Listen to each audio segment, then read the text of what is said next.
Homer Flynn. Again, Rob Scholten, welcome to the Netherlands. Yes, always a pleasure to be here. Yeah, you've been here many times. Many times, yeah. Right. Yeah, to introduce myself, I'm an artist, and Right. I got really interested in your band mid-80s. Okay. When you were very contrary to other bands in the movement of the 80s, a band that chose to remain in obscurity. Right. And that inspired me totally. It was totally against the idea of whirl, where everybody's famous for 5 minutes. Right. And you guys had a different opinion, more like nowadays a guy like Banksy, Right. the graffiti artist, Sure, which right. says everybody anonymous for 5 minutes. Can you comment on this? How did this whole idea started that you didn't want to show your identity? Well, the residents have always been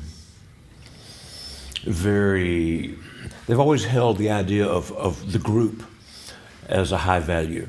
They always felt like the group was more important and more powerful than the individuals within it.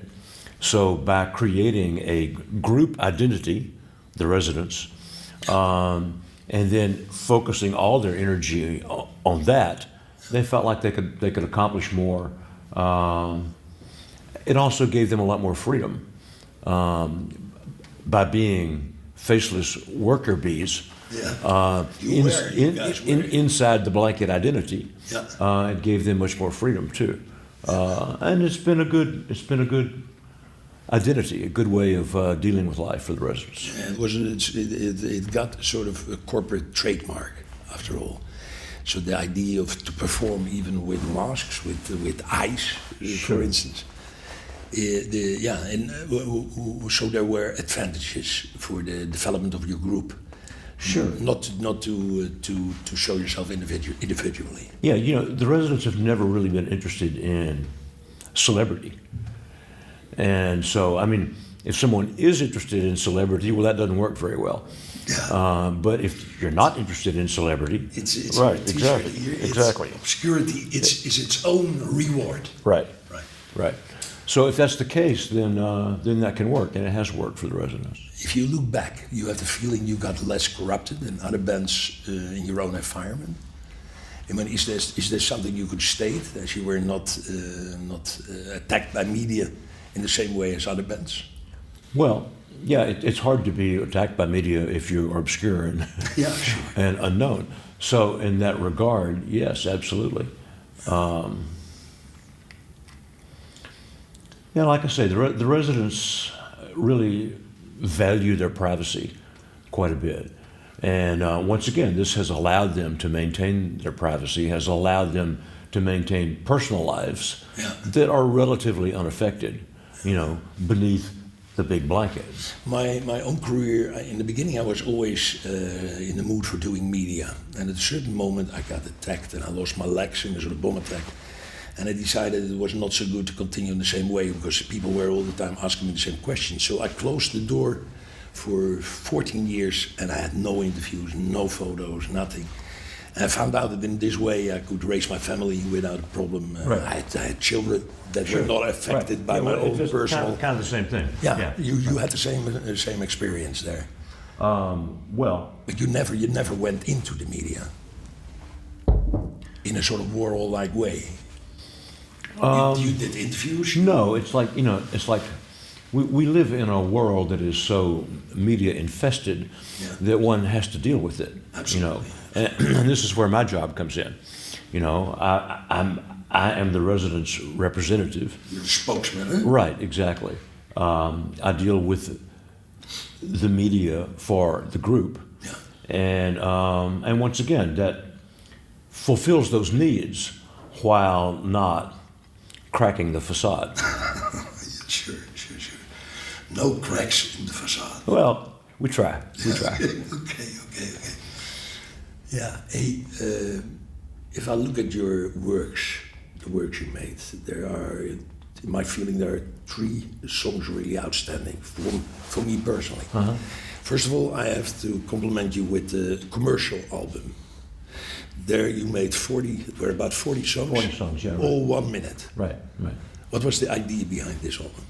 Well, the previous album was called Eskimo. Eskimo. Okay. Right, and Eskimo was a pseudo-anthropological exploration of Arctic culture. Right. And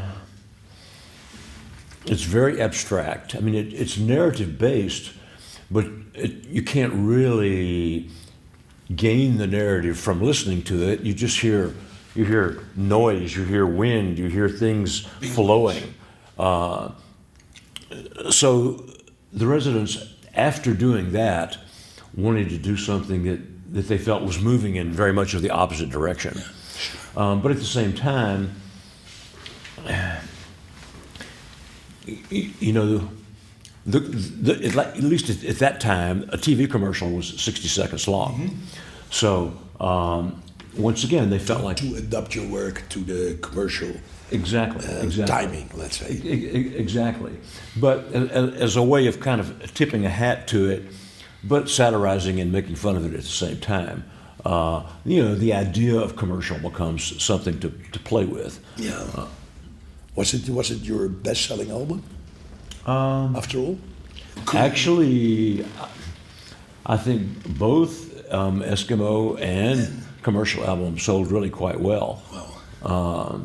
Whereas the Residents considered one to be very uncommercial, the other to be more commercial, not really commercial, but they both sold quite well. Okay.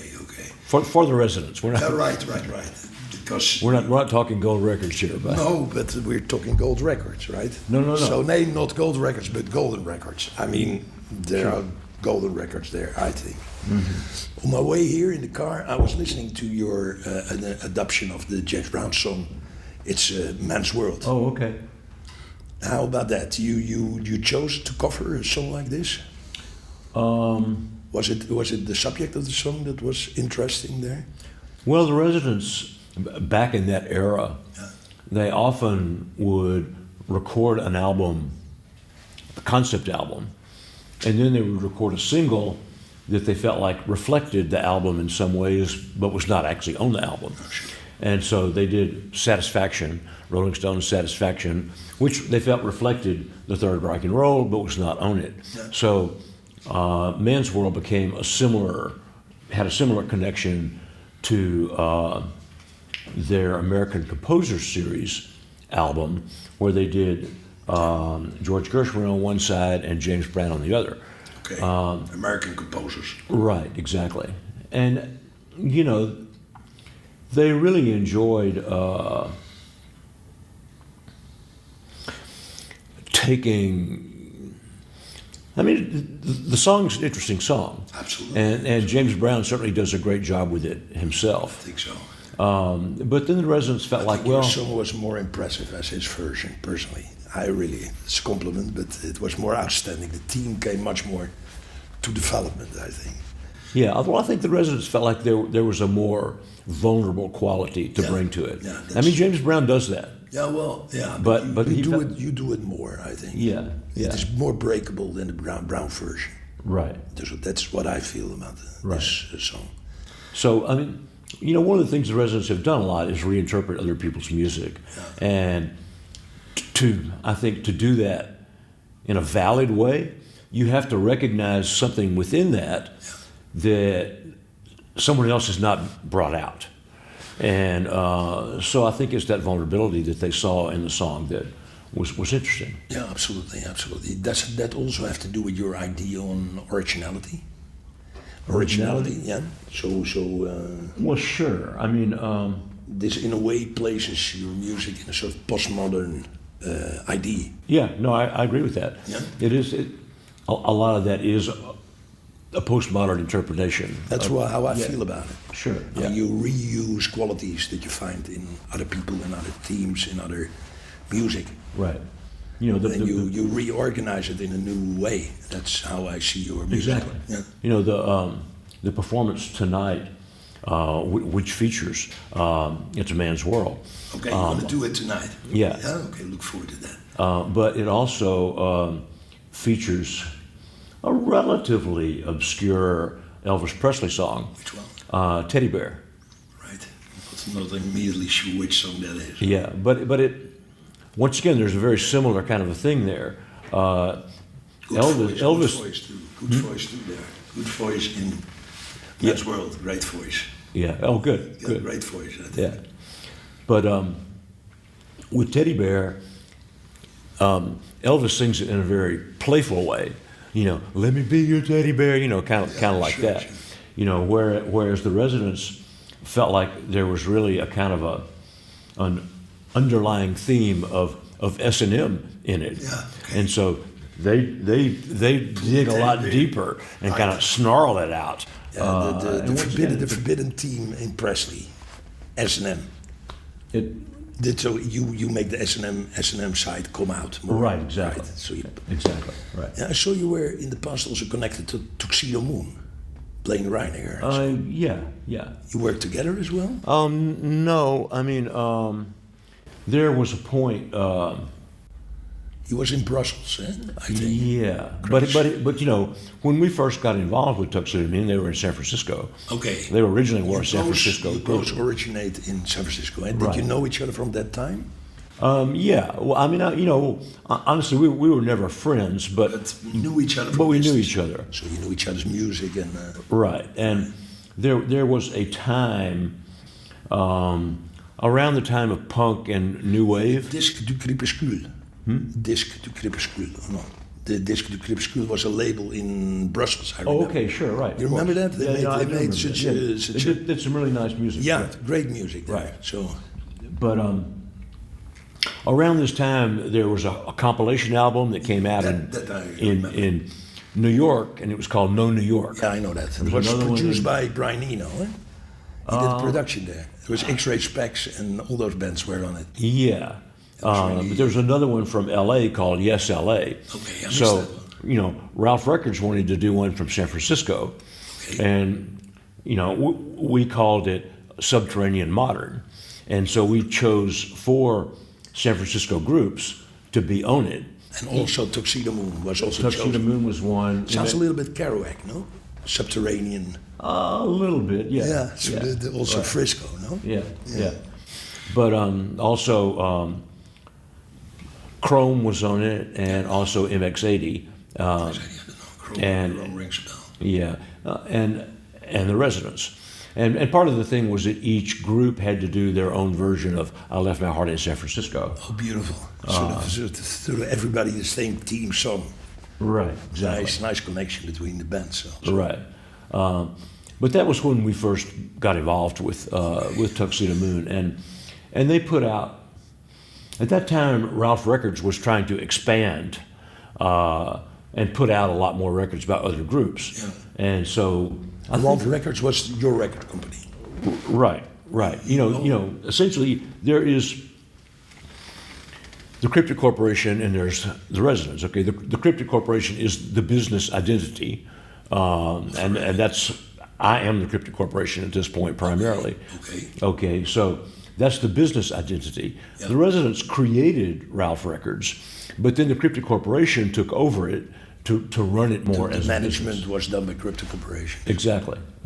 And so these were groups that we were negotiating with and ultimately- Supporting one way or another. Yeah. Feeling connected with it. Right. You know, there was also Snakefinger, you know, who played guitar a lot with the Residents, Fred Frith. Fred also, yeah. Right. You know, quite a few other groups. What is left over from this period? This was a very inspiring period, the 80s. Is the connection still go on? Well, the Residents are left over. Yeah, now, well, that's a great sign, I think. Yeah. The Residents are left over. Does this being left over also have to do with your meta interpretation that you have? For instance, the third song I wanted to mention was Wonderful. Wonderful. About the Life black would be singer, wonderful? the black singer, and that you long for good management and statements about the music business, Right.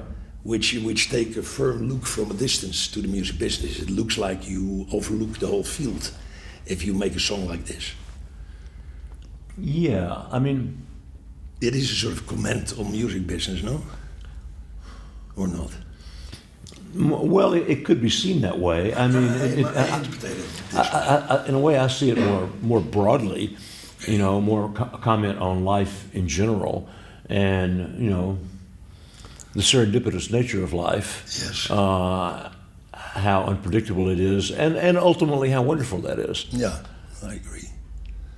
Is there anything you missed or that you wanted to talk about? One thing that is sort of interesting Yeah. at this point that may be worth mentioning, you know what crowdfunding is? Yeah, of course. So there is a music-based crowdfunding site. It's called Pledge Music, Okay. and it only does music projects. Right. And so right now, the residents have a crowdfunding campaign. Is it for money or is it for music? Or is it money to produce music? It's money to produce music. Okay, right. But what the name of the campaign is I Am a Resident. I am a resident. Right. And so the whole idea... And it's something I forgot to ask. That is the name, the residence. It means in Dutch ingezeten, so that you live somewhere. Right. We're all living on this planet, right? Right, exactly. We're all residents of this reality. Exactly. That's what we are. And this is, in some ways, this is the statement that the residents are making, is that everyone is a resident. Nobody is excluded. Exactly. Okay. And so they are inviting their fans To join. to create their own versions of resident songs Interesting. and submit them. Wow. And Is then- this part of the crowdfunding idea? Exactly. So it's not about money, it's also about music. Right, exactly. That's new. So ultimately there will be an album that comes out of it. Yeah. That But- you guys will produce and publish. Exactly. And the album won't just be a collection of Different. versions of resident songs. The residents are going to take the songs and, you know, chop them up, mix them, mix reorganize things them. together, add Nice. new tracks on top. Wow. So they will be collaborators of the resident exactly. project. That's Exactly. interesting. That's very interesting. So, and I think Are a lot of people joining in? Is the project already starting now? oh, it's about halfway through at this point. Really? Right. And how many commissions you? How many people are joining in? Is Well, that a lot? so far, I think between 450 and 500 people have contributed. Wow. But there are about 60 people have contributed songs. Good. Good. So I mean, it's one of these things. It's very experimental. Yeah, it's a new thing. Yeah, it it's could be also- really interesting. It could be horrible. I mean, who knows? But Yeah, well, it depends on what you guys are going to do with it, probably. well, you know, you have to take some chances. Yeah, well, I like the idea of public involvement. Yeah, right. That I think is a new idea. I didn't see that so far. That people could really co-write songs or do their own parts in songs. Right. But of course, they will not have the end production. So they will not be able to influence much what you guys do with it. Right. That's all. Yeah, it's like, you know, everybody is contributing a brushstroke, but the residents get to make the painting. You make the painting. Yeah. So that's good. You give some work out of hand to others. That's also interesting. Right. I'm interested in the result, especially in the reaction on this new residents, how they will feel about their residency in the end, because that is, in the end, who produces it will produce also the final result, of course. And you guys have proven to be able to do that. So Yeah. Well, I trust upon your knowledge. we'll see. We'll see. Is there future plans that you have in mind for the group? How you plan the next move after? There's a concert tour now. You come from Frankfurt and you go on after this. Right. I mean, you know, the residents are really near the beginning of a tour that will be about 23 Countries. concerts. Concerts. Right. In how many countries? How many? Seven or eight, maybe nine, something like that. I mean, I've already played France and Germany and Holland, heading for Norway and Denmark. Don't you feel there is an enormous amount of people waiting for you, having been connected over the last 20 years with the music that you guys made? I mean, there's a sort of subterranean public there. There's definitely an audience, you know. You have an audience. Oh yeah, Absolutely. That's a build-up that you can that you did with the band and Right. did with your own system. right. admirable. So I admire your position in the music business. Well, I mean, I think more than anything else at this point, the residents feel fortunate that they still have an audience and can continue. No, well, the audience is happy with the residents, I'm sure. So that is Right. Thank you for this quick conversation. Yeah. Yeah. My Good pleasure. luck tonight, and we'll see you again. Yeah. Okay. Thank All you. right. Thank you.